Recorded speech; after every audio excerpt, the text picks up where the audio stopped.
Avital asked me to spend a few moments with you to make an exciting announcement, which I'm happy to do. And I'm hoping that everyone comes into 2022 in reasonably good health and taking safe care of themselves. A new grid partnership has been approved and will be an exciting new venture for JDC. The Ruderman Family Foundation will be partnering with us in a new partnership where they generously donated $2 million. This initiative over the next 4 years will bring life-saving Israeli healthcare innovations to people in the developing world. The new program is currently in its planning stages and is currently not up and running yet, but when it's at full capacity, it will unite poor communities and governments in places like Africa with Israeli healthcare startups and Jewish healthcare professionals in the US and Israel to foster local sustainability in the medical field.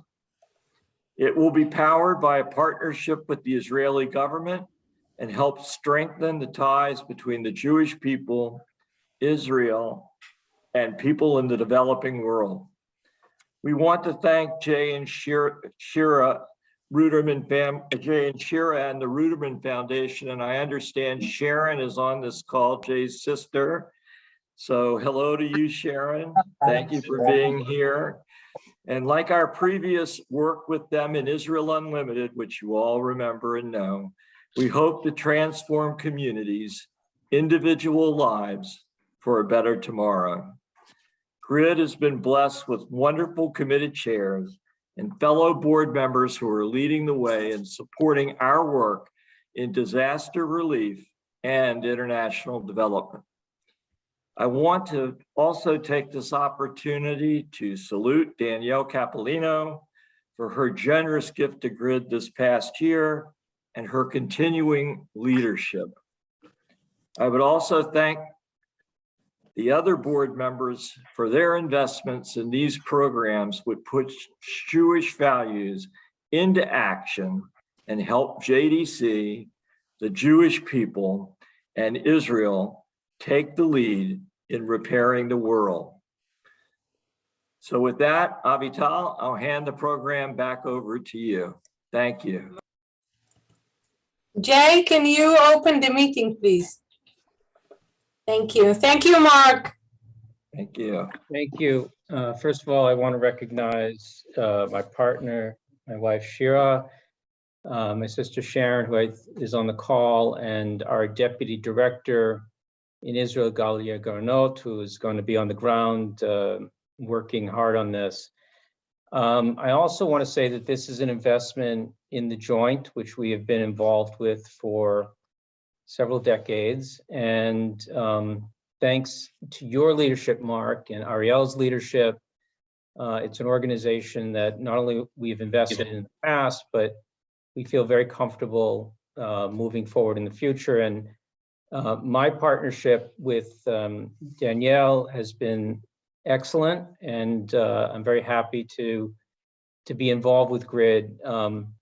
But I think over all of that, we've always believed that investing it depends on who you're investing with in terms of the person that's doing all the work. And I would have to say Avital and I and the foundation have worked together for over a decade on Israel Unlimited. So we feel like we're investing in a person who we know can produce results. And I know she puts her heart and soul into it, and we've been together a long time. So I expect that this will be an exciting initiative, and we're really looking forward to it. So thank you so much for allowing us to partner with you again. I just want to start off the meeting by thanking all of you for joining us today. We realize that these are challenging times with the continuing COVID pandemic, and we wish everyone a healthy and safe 2022. As many of you have seen, in mid-December, the Philippines was hit by Super Typhoon Rai, and it left hundreds of dead, property devastated, infrastructure like electricity, roads, and clean access to water destroyed. The JDC quickly activated our disaster relief team, and with our Filipino partners on the ground, the local Jewish community and the Israeli embassy, to assess the needs and craft a response. We were strongly positioned to deploy aid to the Philippines based on our previous disaster relief and long-term developed projects following devastating typhoons in the past. We're currently working in a location in a place known as Daganat Islands, which was one of the first areas that was hit by the typhoon and was severely damaged. We're working to provide 3,000 people with access to food, tarps for shelter, hygiene kits, and emergency medical supplies. We partnered with the Israeli Embassy and Matakai Medical Foundation to send medical supplies and establish mobile clinics to help the most devastated areas. During today's forum, we're going to be learning about the challenges faced in low-income countries related to food insecurity, poverty, and the lack of sustainable livelihood. We'll learn about how the JDC has tapped into Israeli innovation to promote solutions for these challenges, allowing farmers to increase their income and alleviate food insecurity.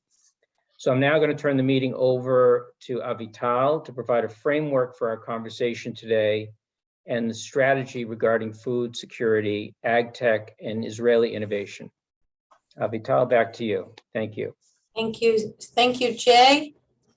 I have to take my breath back. Thank you, Jay. Thank you, Shira. Thank you, Sharon. Thank you, Galia. I'm so excited to work with you again very, very closely, and I'm grateful. I don't think I can express myself so well right now, but I think you can feel the way I feel. So yeah, let me know when we are. Maybe I can do it also. Oh, you did it. Okay, great. So next slide, please. Okay, so for those of you who remember and for those of you who don't, our focus is on disaster relief. I want to thank our staff that are leading complex interventions right now in the Philippines, in Haiti, in India, and in Tigray. We are focusing on health. We are establishing a spine surgery center in Ethiopia following Dr. Wickhard's legacy, and now we're launching the new health innovation program that you'll hear more details about it in our next board meeting in May. Today, we're going to focus on what we do on food security and in alleviating poverty through AgTech. We have two main programs. One, Tov Tikkun Olam Ventures, where we bring to smallholder farmers Israeli technology. We create access to funding, access to know-how, access to technology. And we have the Imagine More, our new women economic empowerment, also focusing on urban farming and again, increasing income of women and making sure they have healthy food on their table. I'm most proud of the Tov farmer this year earns twice as much as a non-Tov farmer. And that means that people can take care of their children and their education. And you're going to hear about it later today. We're going to share the story of Yirgalem Getachew from Ethiopia, one of our women farmer. Later today, you're going to hear about it. And we are going to meet our partners in South Africa.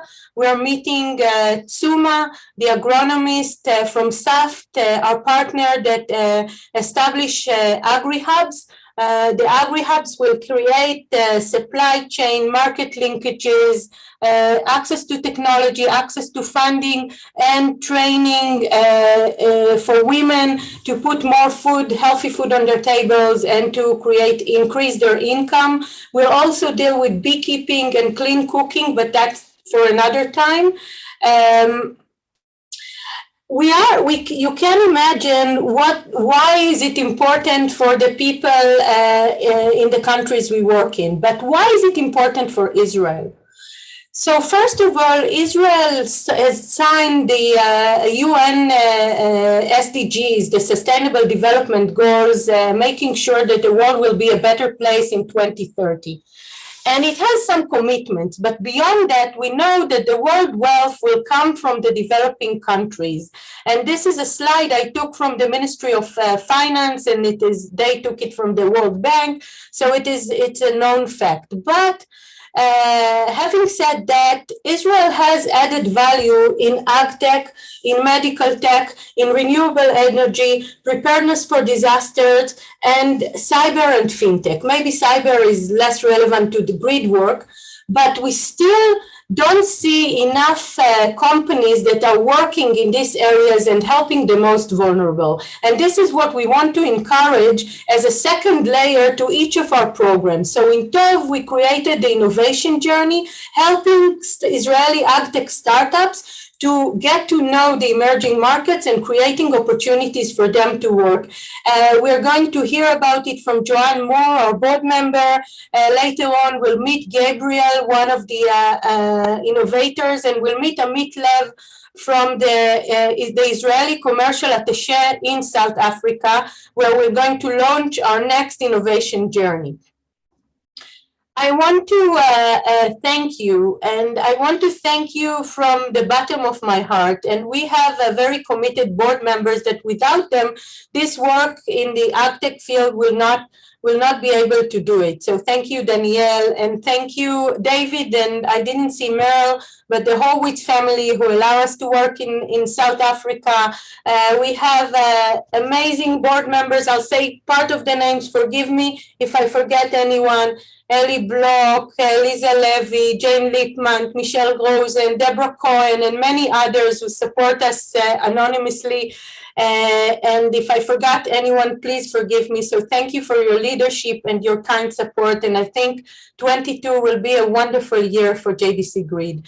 I want to, we still have 1 minute and our guest Oshik Fellow, who is also with us. So we still have 1 or 2 minutes for questions. If anyone has a questions, please let me know. And if not, we'll continue. Okay, so Danielle, please proceed with the interview with Dr. Ram Fishman. Wait. Brad is asking, how do we reach out to the farmers? Brad, we will answer this question. Thank you for the wonderful questions. We'll answer it after we speak with Yergalem, our farmer in Ethiopia. Thank you. Please, Danielle. Okay, I'm going to introduce our next presenter, Dr. Ram Fishman, who's going to show a video, and we're going to follow that up with some questions. So I'd love to welcome Ram Fishman. Thank you so much for joining us. Oh, lost my screen. Okay. Dr. Fishman is the director of the Nitzan Lab at Tel Aviv University for Sustainable Development, which aims to bridge the gap between Israeli innovation and low-income users in developing countries. Prior to coming to Tel Aviv University, Ram was an assistant professor in economics at George Washington University. And prior to that, a Giorgio Ruffolo postdoctoral fellow in sustainability science at the Harvard Kennedy School.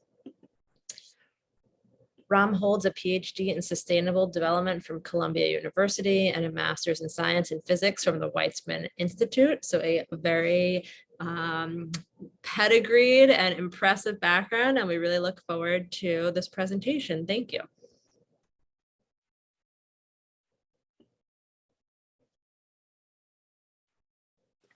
Thank you very much. It's very nice to meet all of you. I'm very honored to be able to speak to you. And I'd like to continue where Avital left off and speak about a few words about smallholder farmers very briefly. I want to start with a photo. I don't have a video, but I have a photo that I took a few years ago in India. at an agricultural exhibition. And this is a photo of a number of Indian Punjabi farmers who are visiting the Israeli pavilion.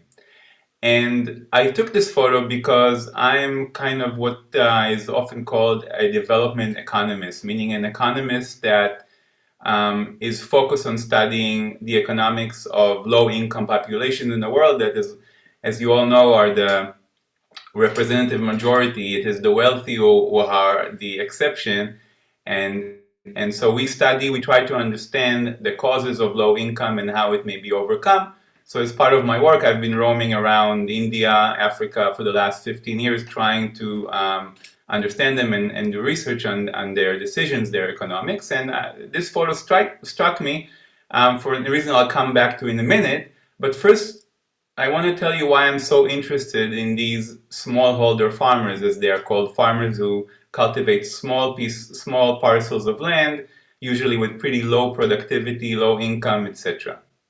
The first reason, and so all the reasons have to do with the fact that smallholder farmers hold the key to three of the biggest challenges facing humanity at the moment, as encapsulated in the SDGs, the Sustainable Development Goals. The first one is ending global poverty. And the reason they're so important in that is that the majority of the remaining global poor, extreme poor, are smallholder farmers. This is the one sector where global economic growth has had the least impact on to date. So raising their productivity will help us reach this goal. The second goal is global food security. We know we have to double food production in the world to meet the global demand for food in 2050. And smallholder farmers hold one of the a key to meeting this challenge, because if they were able to increase their productivity and match yields, crop yields, in higher income, richer parts of the world, that will go a long way in enabling the world to double its food production. And we don't have a whole lot of other ways of doing it. So they're very important to that. And the third reason is the environmental crisis. Smallholder farmers' decisions and actions will determine to a very large extent what happens with the climate, what happens with biodiversity. Most deforestation is caused by smallholder farmers. The pressure that they are facing, economic pressure, often pushes them to engage in economically destructive activities. And so helping them find other ways to increase their livelihood is key to meeting all environmental challenges we all depend on as well. Now, the key point about figuring out how to help smallholder farmers improve their productivity in an environmentally sustainable way is that we already have the technologies to do so. The problem is not so much inventing new technologies. The problem is making them accessible and affordable and adoptable by these hundreds of millions of smallholder farmers. So it's not just an engineering or agronomic challenge, it's a social challenge, it's an economic challenge. And that is very important to understand. And the other point, of course, that we all feel very passionate about is that Israel has a potential to play an outsized role in meeting this challenge. A bigger role than the size of its economy can suggest, and that is because Israel has a unique history and a body of experience and innovation in the agricultural sector. And that provides us with a unique opportunity to play a role in this agenda. And let's be real here. The world will figure this out with or without us. So it's not about us so much saving the world, but us utilizing this moment to play a major role in meeting this challenge, something that will be of great benefit to us as a society, as an industry, as a country. And I want to make that very clear, because sometimes people think that, it's all about us helping. I think there is a unique opportunity for Israel to do something here. And with that, let me come back to the picture I started with.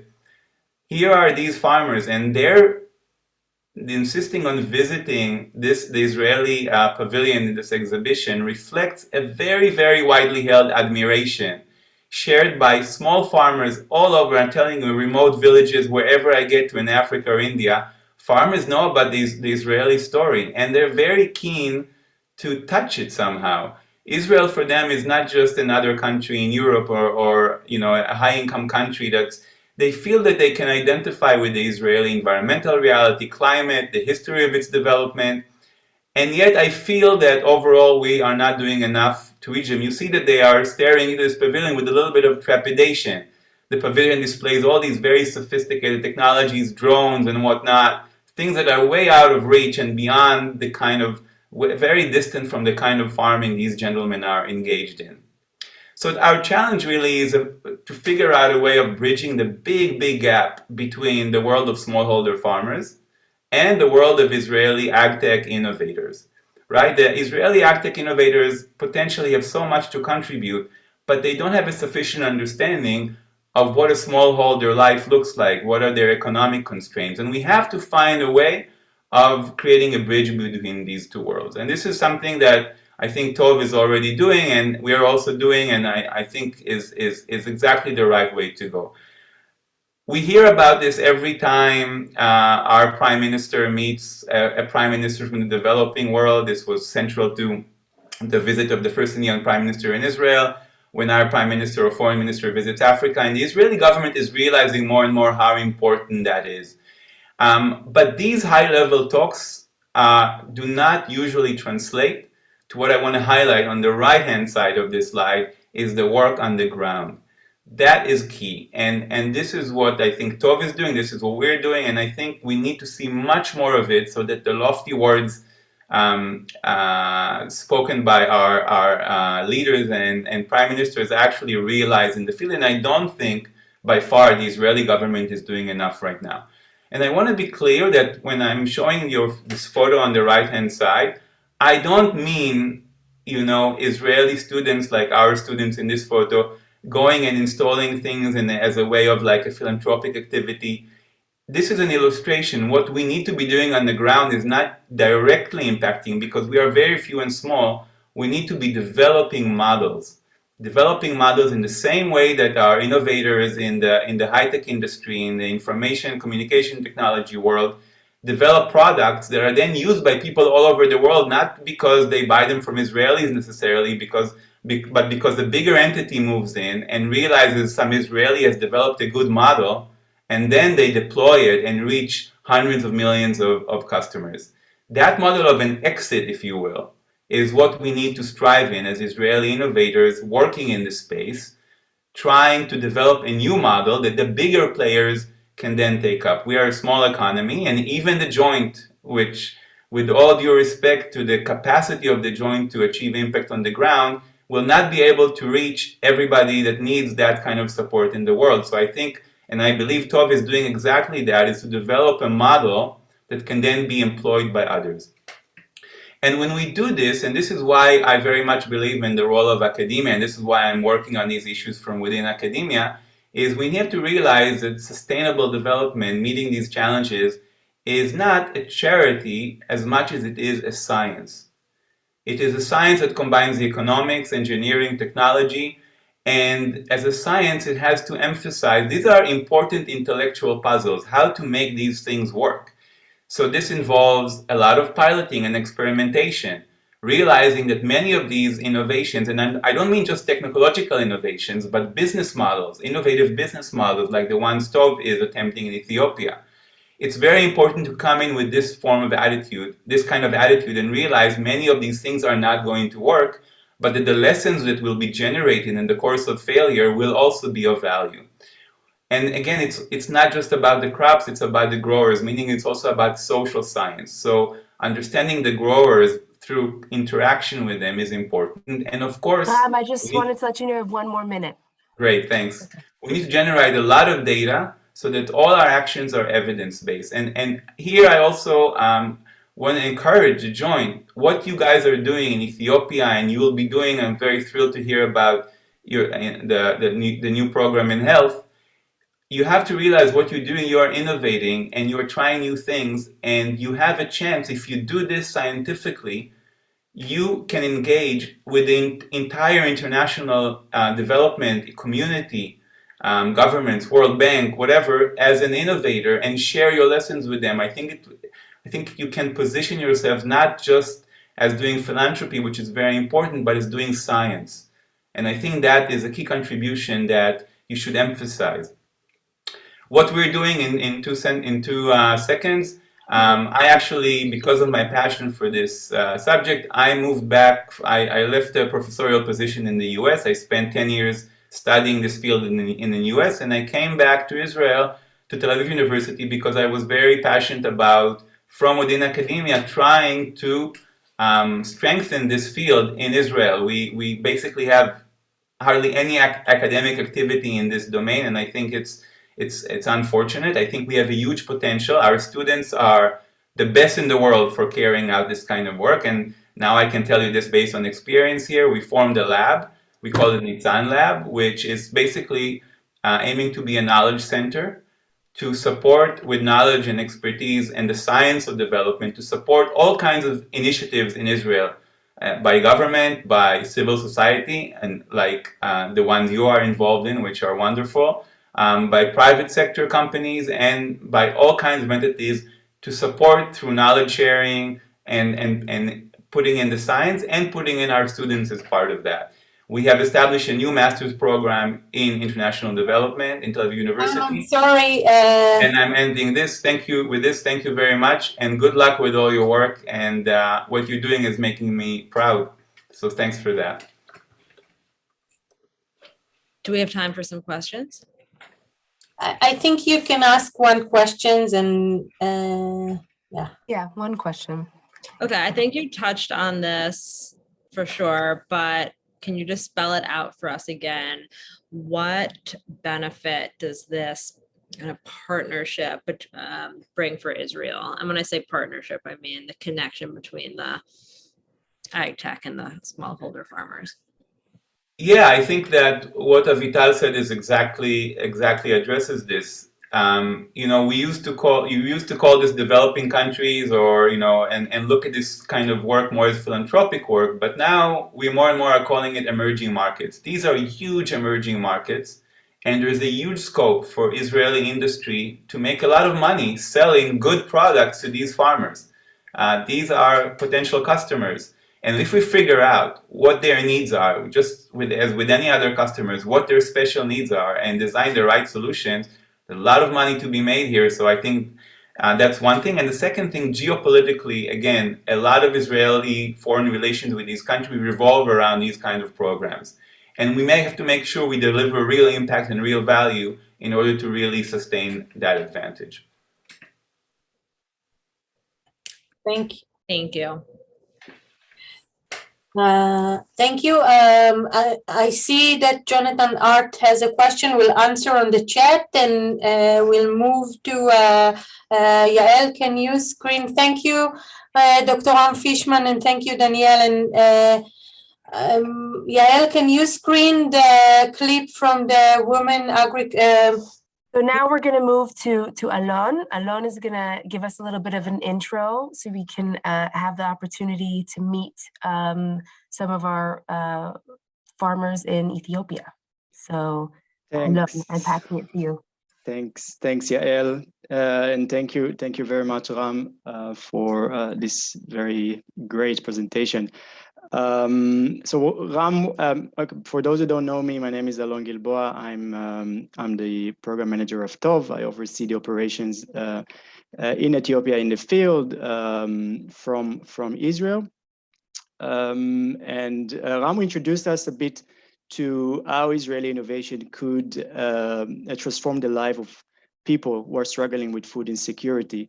We're going to watch a short video, and this is an opportunity for you to see one of TOV program participants. Her name is Irgalem Getachew. And the video was made just last week, where she shares how TOV allowed her to benefit better and find security to provide for her family. So if you have any questions for or for us on TOV, please use the chat while we watch the video.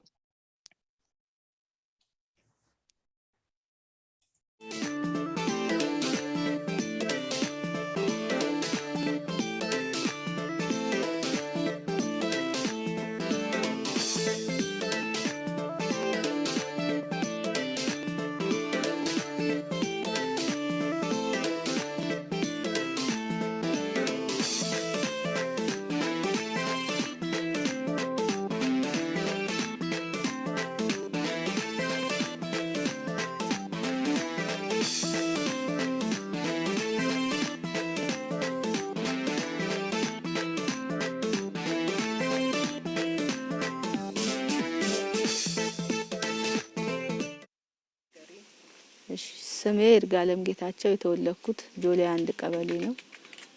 ከእድሜ ለጋብቻ ሲደርስ እንደዚህ አካባቢ ደቡብ ሶዶ ወረዳ አጋም ሰናዶ ቀበሌ ትዳሬን መስርቼ የአምስት ልጆች እናት ነኝ። የሶስት ሴቶችና የሁለት ወንድ ልጆች እናት ነኝ። ያው የምስተዳደረው በግብርና በእርሻ ነው። ይሄ ፕሮጀክት አስጀምሮናል፣ ሙያውን ሰጥቷል። እሱ በሰጠን ሙያ መሰረት ያው ይሄንን እንትን ፕሮጀክቱን ቢወጣ ስራው አለቅም እንደኔ ማለት ነው። ያው በጠብታ መስኖ መጠቀም ከጀመርኩ በኋላ ውጤታማ ነኝ። ራሳቸው በየጊዜው እየመጡ በሳምንት 2 3 እየመጡ ምን አይነት ኬሚካል እንደሚያስፈልገው ምን አይነት ማዳበሪያ እንደሚያስፈልገው በበሽታ ተይዟል አልተያዘም ተብሎ በባለሙያ እገዛ ታገዛል እስካሁን ድረስ ማለት ነው። አሁን ይሄ ተከልኩት ራሱ ችግኙ ሲወደድ ፍሬውን ምርጥ ዘር ካለበት በእነሱ አማካኝነት ነው ተገዝቶ ይመጣልኝ ማለት ነው። ያው ድጋፍና ክትትላቸው በጣም እንትን ያለ ነው። መስኖ ያው ጠቀሜታ አለው። ፈሮ ከማጠጣት ይሄኛው የበለጠ ጥቅም አለው። የሰውን ጉልበት ይቀንሳል። የነዳጅም የመድኃኒት የማዳበሪያውንም ሁሉንም በጠብታ መስኖ አትክልቱ ስር ብቻ ጠብ እያለ ለሌላ አረም ሳይሆን ለአትክልቱ ነው ግብአቱ በሙሉ የሚጠቅመው ለአትክልቱ ነው። ስለ ጠብታ መስኖ ለሌሎች አርሶ አደር መመክረው ያው በትንሽ ማሳ ላይ ብዙ ምርት እንደሚገኝ ገቢው ሲጨምር እዚህ የሚሰራው ልጅ የጀመረውን ትምህርት እንዲጨርስ አድርጌ እሱ በሚሰራበት ቦታ ሌላ ሰራተኛ ቀጥሬ አሰራለሁ። ዩኒቨርሲቲ ያለችው ልጄን በደንብ ፍላጎቷን እያሟላው እያስተማርኩ ነው። የወደፊት ምኞቴ ያው ልጆቼ እንደኔ ገጠር ላይ ቁጭ ብለው አርሶ አደር ሳይሆን ለወጥ ያለ ነገር ሆነው ኑሯቸውን በአግባቡ እንዲመሩና ከተማ ላይ ቁጭ ብለው ያው የተሻለ ኑሮ ደረጃ ላይ እንዲኖሩልኝ ምኞቱ አለኝ እና ፍላጎቱም አለ።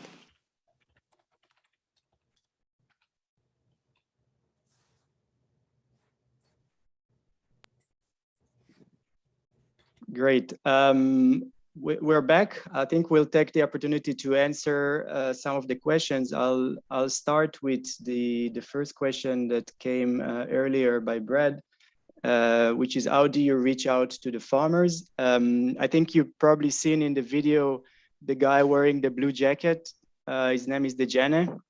He's one of our business advisor, one of our partners who is an agronomist. He's been trained by Israeli agronomists, our advisors from Fair Planet. They received a training package that we developed specifically for drip irrigation, growing cash crops, growing tomatoes, onions, cabbages for the farmers. And the Jana and the team, the other business advisors are actually going to the farmers. They're providing training to the farmers, but they're also going and they provide training to the Ministry of Agriculture extension workers, the extension services, which they access to hundreds or more than that farmers in the community.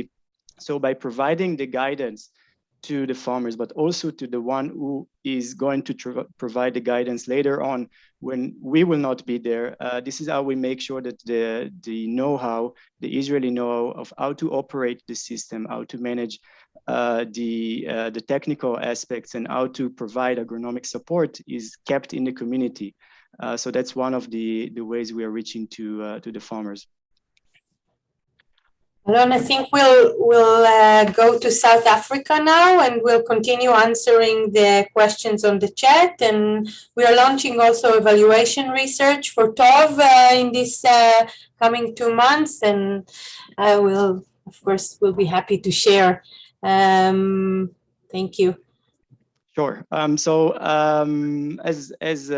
you've heard earlier, in 2021 we expanded our operation to South Africa. And through Imagine More, our Women Economic Empowerment Program, with our partners in the field, we are establishing agri-hubs. This model will help us increase women's income and food security. I want to introduce you to Tsuma, Kurt, and Ben. Kurt is the executive manager of the South African Urban Food and Farming Trust, one of our partners on the ground. Tsuma is a permaculturist and one of the farm managers who will share a bit more about the project, who it serves and what goals are. Ben is a permaculture designer focusing on making urban environments sustainable, both socially and environmentally. He's the founder of Urban Harvest Edible Garden, another one of our partners who is working with us to feed food security. Firstly, we will be hearing from Tsuma, and then we'll pass on to Ben. Tsuma, the mic is yours. Greetings, everyone. I hope my mic is fine. My name is Tuma, as he mentioned. I'm Tuma Mtoi. I'm a South African. I was born in the eastern part of South Africa. I'm a qualified permaculturist. And I'm also a qualified facilitator around training around permaculture. And I've been involved in social justice activism. I've been involved in global movements like La Via Campesina to slow food. I can name the list. But my enthusiasm has always been around how to localize our food system and focusing on the local and building it into the global network.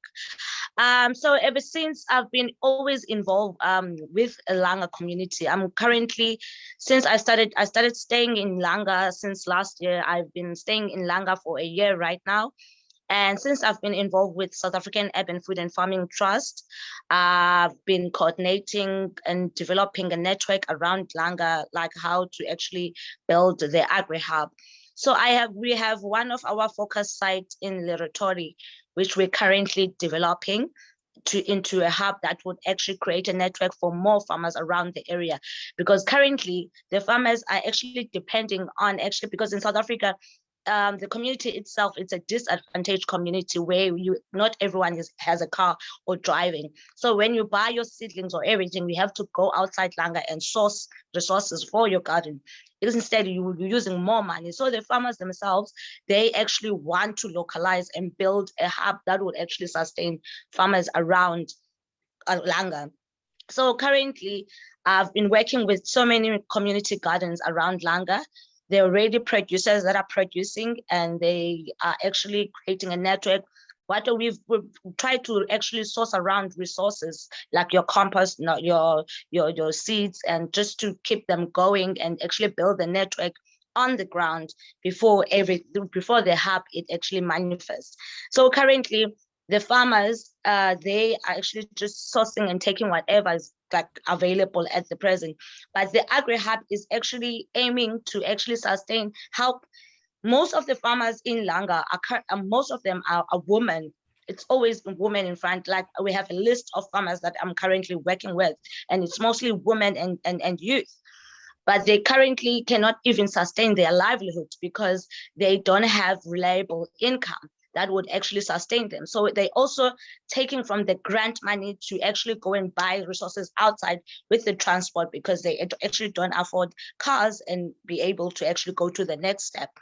So currently, what we are busy doing currently is to actually develop this hub and creating farm to farm, like a network of farmers working together and sharing and being able to articulate what kind of system that they actually want to have as farmers, with regardless of me coordinating, but the farmers themselves articulating what practices do they want to and technologies do they want to.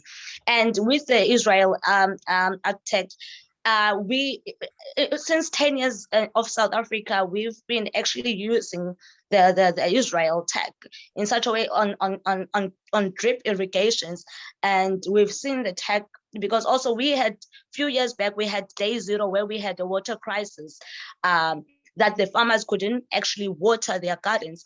So things like that minimize the water crisis. Things like drip irrigation, because we all know that how it works. And more like if you create a hub, because in the future you would want to have a process which is you will need electricity, and currently we have an electricity crisis that is currently happening. We have a load shedding. So things like solar panel as an alternative energy to bring about renewable energy into these systems would actually help the farmers to actually grow. And especially because the aim of this is also to not just to grow food, but to have sustainable livelihoods where they can actually generate income that they will bring in at home. I'm sorry, I don't have my time, but I could say more. So you're out of time, but you can say one or two more things. Okay.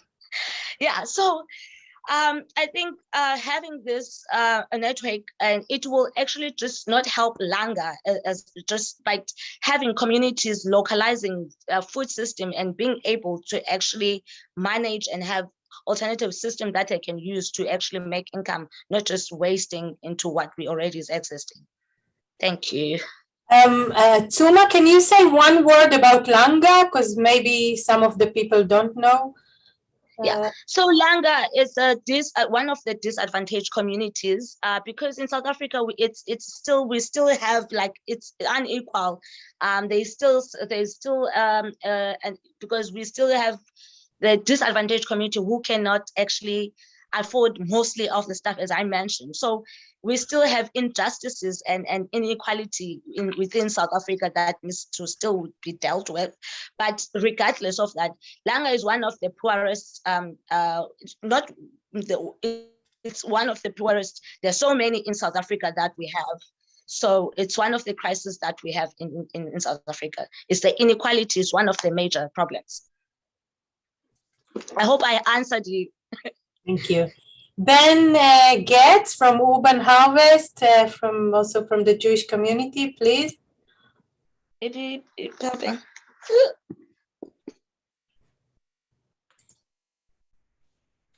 Can everybody hear me and see me? And are you also getting to see this Yes, image over here? Yeah. Yes. Okay, great. So just as I'm speaking, I'm going to be sharing some photos in the background. I'm not speaking directly to the photos, but they're just a bit of background, some of the work that we've done. So firstly, thank you so much for this invitation to speak. My name is Ben Getz. I'm a Jewish South African born and raised. I went to Jewish school, synagogue, summer camp, growing up in South Africa, and I've remained an active member of the Jewish community to this day. 21 years ago, I established my first organic food garden at a Jewish summer camp in Michigan, of all places. 5 years later, in 2006, I started Urban Harvest Edible Gardens, which is an organization which works in under-resourced communities, like Uma was just saying, like Langa, for example. So we work in under-resourced communities to establish and maintain food gardens, which feed hungry people, provide training and jobs, and create beautiful therapeutic spaces. For me, the beauty element also mustn't be underplayed. It's a really important aspect. To date, we have designed, built, and managed over 440 projects, which feed thousands of people every day. Since starting Urban Harvest, we've worked with various Jewish organizations, including the Mensch Network, the Schusterman Foundation, Launchpad, Kosher Tours, and Justify.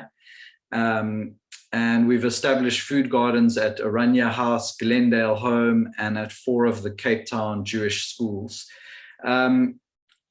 As Jews, we understand what it means to suffer, but we are also privileged through hard work and the strength of our community to know what it means to have immense capacity and power. I've always felt very fortunate to be Jewish and white in South Africa. And I've always felt that I could and should make a positive contribution to the well-being of others. I'm really inspired by how passionately we as Jews look after our own, and how widely active we are as a community and sometimes as individuals in reaching out beyond our community to make the world a better place for others. And I'm obviously preaching to the choir here, because there's so many incredible people on this panel tonight doing so much amazing work. In my own small way, I'm so proud to be representing Jewry in the work that I do, and very excited to be working hand in hand with JDC GRID to run our family food gardens program, and that would be in partnership with Tluma and Kurt of the South African Urban Food and Farming Trust, and that will be focused in Langa Township at first. Yeah, the Family Food Gardens program trains individuals over 12 months to become proficient urban food farmers and empowers under-resourced families to grow their own food at home. The program and partnerships also provide opportunities for individuals to augment household income through the sale of excess produce and garden resources. And that would also work really well with the Langa Food Hub that Huma was just talking about. Yeah, we're really excited to be working closely with the JDC GRID team, Avital, Danielle, and the rest of the team, and to find ways of using Israeli technologies and expertise to help us reach more beneficiaries and find smarter ways of distributing income, collecting data, distributing information, collecting data and monitoring food gardens, as well as improving the actual agricultural technologies that we and our community members are using. Yeah, thank you so much for the opportunity, and I look forward to working together. If there's any questions, please shoot.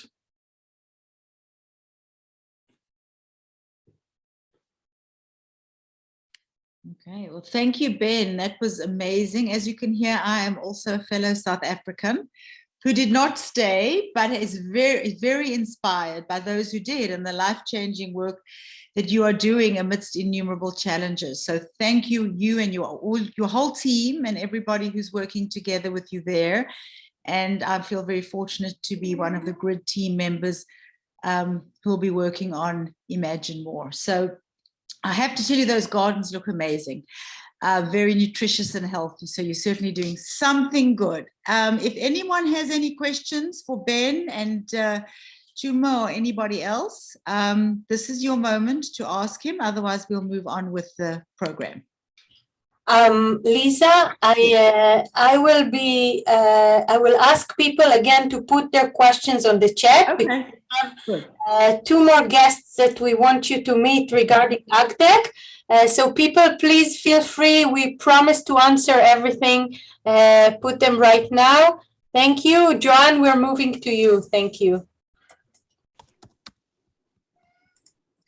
Great. Thank you very much to all of our previous speakers, and thank you for the opportunity to facilitate this last section. So as Ram and others have mentioned today, Israel has a lot to contribute in terms of agriculture technology and addressing some of the challenges that we face around the world. But with that comes its own set of challenges, specifically integrating Israeli innovation into emerging markets. Things like cultural literacy, lack of awareness about how to work within those markets and that those markets can be lucrative, means that a lot of startups really don't know where to begin. So with this in mind, JDC is working with the Ministry of Economy and the Paris Program for Global Innovation and developed something that we call an innovation journey. This is a capacity building and matchmaking initiative. It's carried out to introduce Israeli ag tech startups and young companies to the opportunities of working with Ethiopian smallholder farmers. And the program is designed to facilitate mutual exposure and exploration of partnerships based on a thorough understanding of the needs on the ground as well as the reality on the ground. Because of JDC's strategic placement, both in connection to the Israeli government and with local partners in various African countries, this is a unique program that JDC has made possible. Because of the innovation journey success in Ethiopia, we're now expanding this program to South Africa, and we'll be working with local players on the ground to promote trade between Israel and countries around the world with the objective of alleviating hunger and combating food insecurity. So with that, I'd like to introduce you to two professionals that we've had the experience of working with in new markets.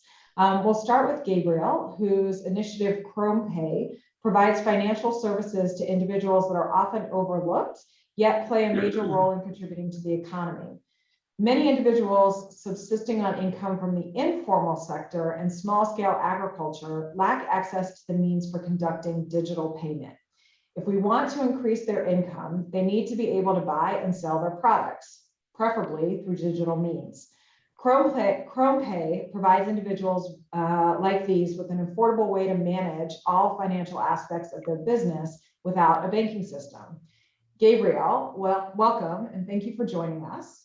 Can you share a bit about what you do and share how it advances food security and ag tech? And what specifically are the benefits you see in pursuing partnerships in low-income countries? All right. Thank you, Joanne, for the introduction. Hi, everyone. My name is Gabriel Saonyama. I'm an Ole Khadash, originally from Zimbabwe, and yeah, based in Israel now. I'm the co-founder and CEO of a startup called Chrome Pay. And what we do is we provide small-scale farmers with a unique digital identity, which enables them to access financial services within the Chrome Pay ecosystem or financial services from other service providers. Now, why this is important is that a lot of small-scale farmers within Africa today do not have access to a recognizable form of identity, which limits accessibility to digital services when you need to verify yourself. So with Chrome Pay's digital ID, what they're able to do, we're able to unlock an array of services, such as subsidies, government support, as well as access to financial services, which include micro pensions, micro insurance, as well as micro loans.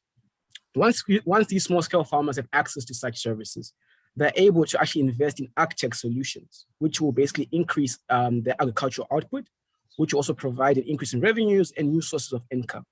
In addition to this provides traceability, because what we're doing is we're providing a digital footprint for each farmer, whereby we're able to trace back where the agricultural produce originally came from, or which farmer it was originally traced from.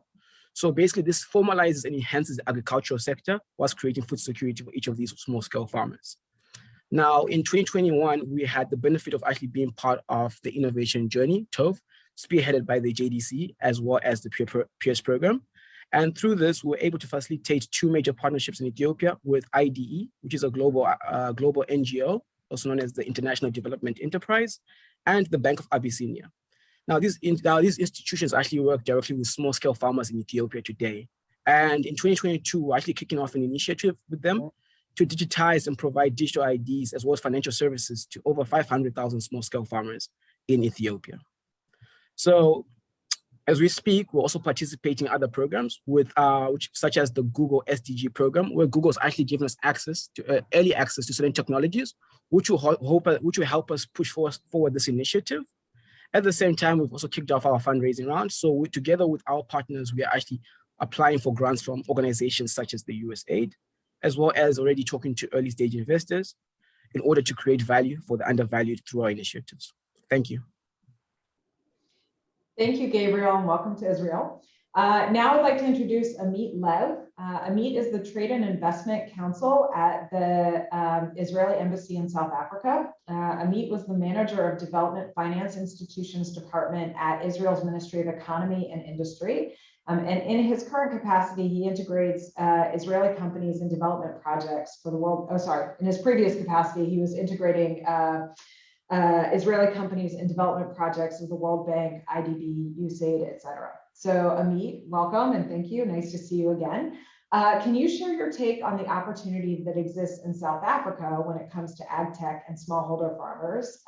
Specifically, what is the need in South Africa and the significance of Israeli tech there? And why is JDC's role significant here? So good morning, evening, everyone, and good to see you again also, Joanne. As Joanne said, I'm the head of the Israeli Trade Mission at the Israeli Embassy in South Africa. I'm based in Joburg. And, you know, the only benefit of getting first with the Omicron is that we also now finished with that. So you're all welcome to come and visit us.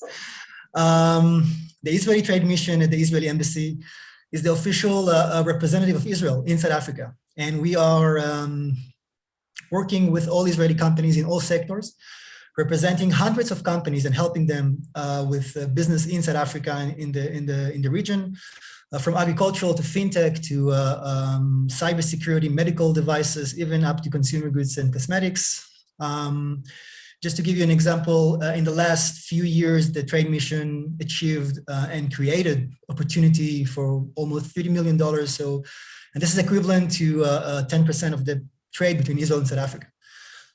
So, you know, when you look at the Israeli tech, it's amazing, and you see the numbers. Israeli companies raised $25 billion in the last year, $25 billion. The estimation about 10 to 20% is the ag tech, and if you take the numbers for the inclusive tech, for the inclusive definition of ag tech in Israel, you can get to 800 companies.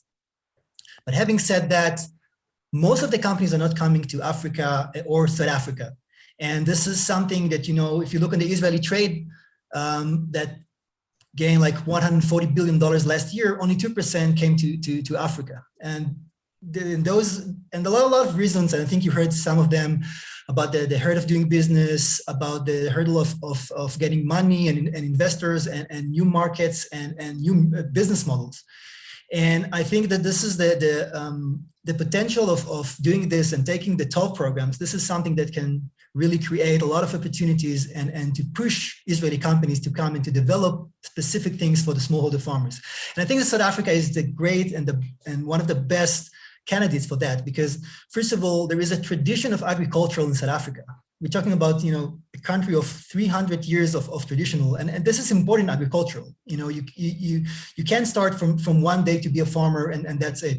You know, you need to have these traditions, you need to have this connection, and there are a lot of organization and people here that they can take this knowledge and to implement it also to smallholder farmers and to work with.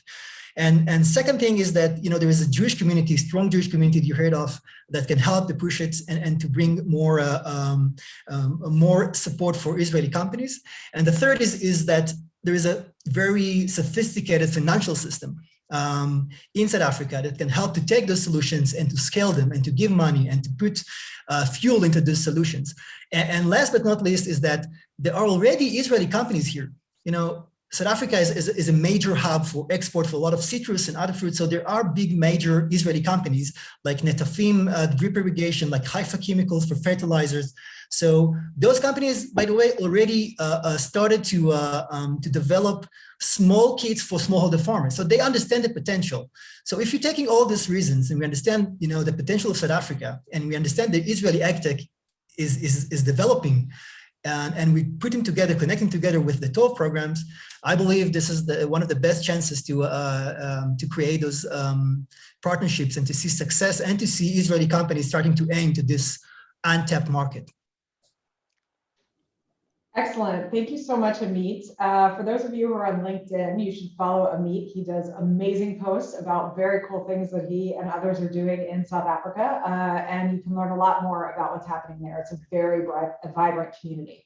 So also with Twitter. that, I'm going to hand it over to Yael and ask if anyone has any questions for Amit, for Gabriel, or for anyone else on the call. Ted Comet asked about South Africa being very hostile and how is our efforts being accepted? Can you answer it, Amit? Yes, that's the story of my life here. Look, it is true that there is the relationship between Israel and South Africa are, I would say, we are not the best friends. But when it comes to humanitarian needs and those kind of things, and we see that there is collaboration. The Israeli embassy last year had a great project of connecting rural areas to water, and we have some representative from the government that came, and anyway, most of the things that's connected between those projects of TOV and the agricultural are aiming for the I would say for the private sector. So there is the politics. But when it comes to the working level, to the collaboration level, that even to support in specific matters, then things are going pretty smoothly, and we see results. Thank you. I hope we answered many of your questions in the chat, and we will get back to all of you with more answers that we didn't have time. And Danielle, I'm sorry that it took some time. Please, Danielle, wrap up this session, and thanks everybody. Thank you for bearing with us as we had a tight schedule, but I want to thank everyone who spoke today. I personally believe that Israeli innovation and technology can play a life-changing role in emerging markets, and the ability to tap into it and help the most vulnerable is a very compelling opportunity for JDC. I'm very excited to see where this goes, and we will be sure to keep all of you updated and let you know how things developed and the impact that the new innovation journey will have on women in Africa. We will continue to update you on the situation in the Philippines and on our response on the ground there as well.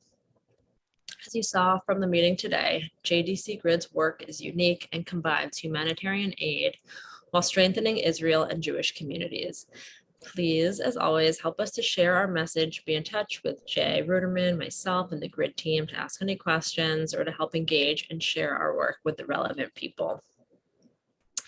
And finally, as Mark mentioned at the opening of this forum, we are so very excited about the new health initiative innovation partnership with the Ruderman Family Foundation, and we will begin sharing more about this at the next board meetings in May.